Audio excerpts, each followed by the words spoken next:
Bom dia, primeiro ano de História. Os últimos dois capítulos da apostila, tá? Então nós vamos estudar o momento que começam as transformações da sociedade.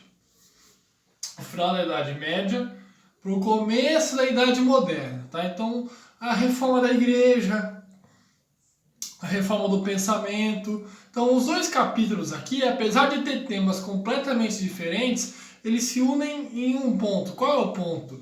A modificação da sociedade. A partir daí, tudo que era considerado da Igreja Católica e da Idade Média fica para trás. E a partir de agora, a ciência e a liberdade são dois conceitos fundamentais, tá bom?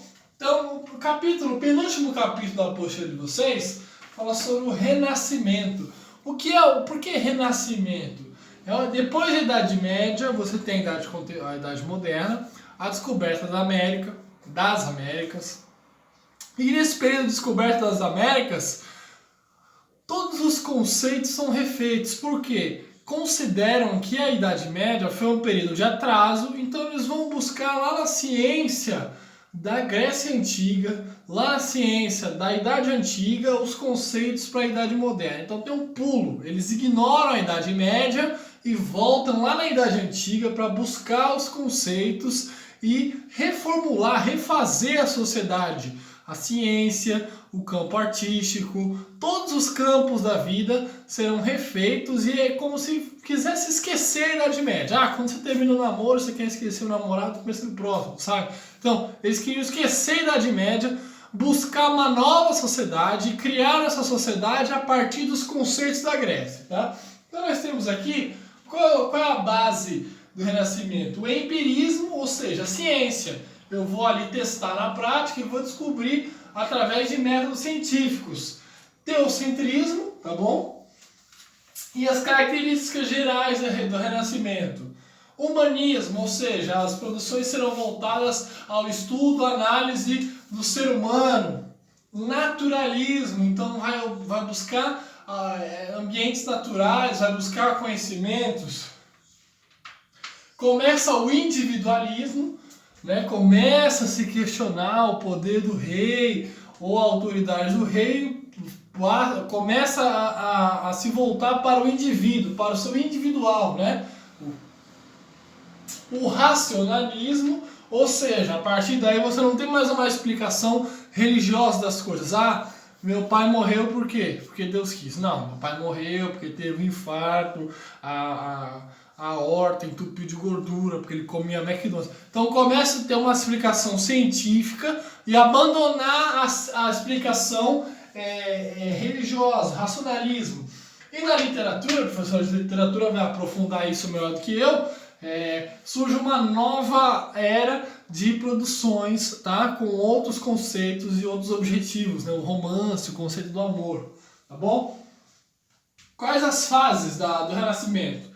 1300, 1400, 1500, 300, 400 e 500, tá? Então, esses 300 anos aí surgem esses novos autores que recriam a ciência, a sociedade, a literatura, todos os conceitos que nós estudamos, tá? Renascimento científico. Também surgem o Kepler, o Copérnico. Então, tudo aquilo que a Igreja Católica pregava foi abolido. A Terra é o centro do universo e os planetas giram em torno dela. Não. Então começa o Copérnico, o Kepler, o Galileu Galilei, todos eles começam a analisar, descobrir a ciência, descobrir como é que os astros funcionam, astronomia, astrologia. Então começa toda uma elaboração das ciências, tá bom? Deixa eu ver, tá dando para pegar aqui? Tá. Vamos lá. O próximo capítulo aí, tá bom? Que é o último capítulo da apostila. Reformas religiosas. Então primeiro vem uma reforma cultural, depois vai começar uma reforma religiosa, tá? Então, qual a causa dessas reformas? Até a Idade Média você tem só uma igreja, a Igreja Católica. Ponto final. A partir da Idade Moderna você tem a ramificação, né? Criam-se as igrejas evangélicas, a pluralidade de igrejas. Então aqui que começa a divisão, tá bom? Qual é a causa? A Igreja Católica vendia santos falsos, vendia a chegada no céu, Você dá uma boa quantia, sua passagem no céu está garantida. Vendia relíquias falsas, por exemplo, pedacinhos de madeira, falava-se que era a cruz de Jesus Cristo e os caras pagavam uma fortuna. Os padres e bispos com vida amorosa, né, a luxúria, com muitas terras, muita riqueza, banhado a ouro. Então alguns desses bispos começaram a criticar essa postura da igreja de ser muito mundano, basear-se no lucro, na ganha do dinheiro. Então, esses bispos buscaram reformar a Igreja Católica, né? Esse conjunto de bispos reformistas, por causa dessas posturas mundanas da igreja. Então, essas são as causas. Quem foi o cara que fez isso? O primeiro, o mais importante, Lutero, Martinho Lutero, foi um bispo e ele pregou 95 teses lá na Catedral Alemã de Wittenberg, falando tudo que ele não gostava na igreja, tudo que ele achava que estava errado. 95 coisas, isso está errado, isso está errado. Pregou na frente da igreja. Óbvio que ele foi excomungado, foi expulso da Igreja Católica, né? E algumas classes sociais aproveitaram esse momento para causar uma ruptura com a igreja. Como assim?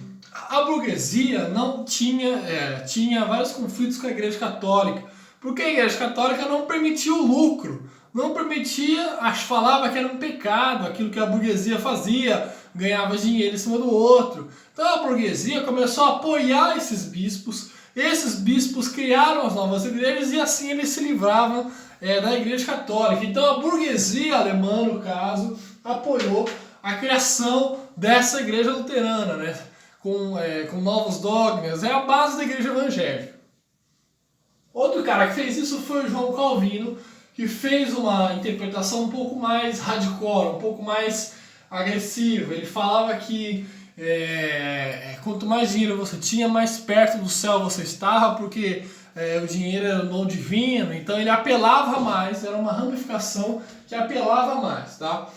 A igreja anglicana é a igreja inglesa. A igreja anglicana é diferente. Tem uma característica diferente. O rei Henrique VIII, ele precisava ter um filho para ter a sucessão, né, do trono. Ele não tinha filho, a sua mulher era infértil.